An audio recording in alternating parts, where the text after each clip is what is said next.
मोटू पतलू और जादू फूल। एक बार पतलू ने कहा कि हमें कुछ ऐसा काम करना चाहिए जिससे हमारी आमदनी भी बहुत हो और हमें धन की कमी न हो। मोटू ने कहा कि कोई काम है तुम्हारी नज़र में जिसको हम कर सकते हैं। पतलू ने कहा कि हमें गुलाब के फूल की खेती करनी चाहिए, उससे हमें बहुत ही आमदनी होगी। मोटू ने कहा कि इसको करने में तो बहुत ज़्यादा समय लगेगा। पतलू ने कहा कि हमें डॉक्टर झटका के पास जाना होगा, वो भी हमारी मदद करेंगे।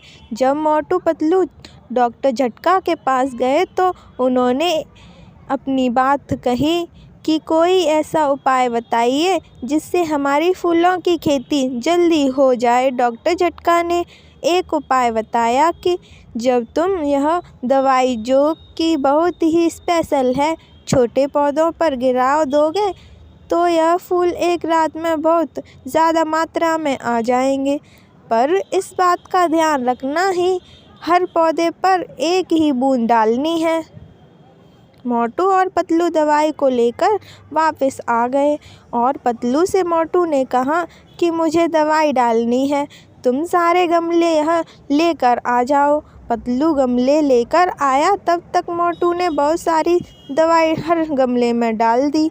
इस पर पतलू ने कहा कि तुम्हें इतनी सारी दवाई नहीं डालनी चाहिए थी, अब पता नहीं क्या होगा।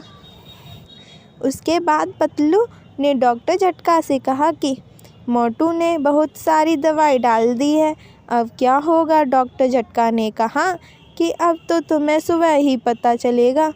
सुबह होते ही जब मोटू और पतलू ने देखा कि छोटे गुलाब के पौधे बहुत ही बड़े हो गए हैं और जादुई फूल के दांत भी बन गए हैं।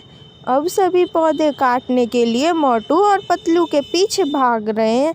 उन्हें देखकर मोटू और पतलू भी वहां से डॉक्टर झटका के पास आ गए। जब मोटू और पतलू डॉक्टर झटका के पास आए और कहा कि फूलों तो हमें काटने के लिए आ रहे हैं, डॉक्टर झटका ने देखा कि फूल बाहर खड़े उनका इंतज़ार कर रहे हैं। तभी डॉक्टर झटका ने एक जादुई दवाई बनाई जिससे फूलों पर डालने से फूल पहले की तरह बन गए जाते हैं। दवाई लेकर डॉक्टर झटका अपनी छत की दीवार पर चढ़े और सभी फूलों पर दवाई डाल दी और सब पहले जैसे हो गए। पतलू ने कहा कि जब भी कोई काम शुरू होता है मोटू, तुम उस काम को बिगाड़ देते हो। अब हमारा फूलों का काम भी नहीं बना और हमें मुसीबत साथ में मिली, यह सब तुम्हारी वजह से है। इसीलिए दोस्तों, हमेशा यह याद रखना चाहिए कि जितना बताया गया है उतना ही करें। अगर आपको यह कहानी पसंद आई है तो आगे भी शेयर करें और चैनल को सब्सक्राइब करें।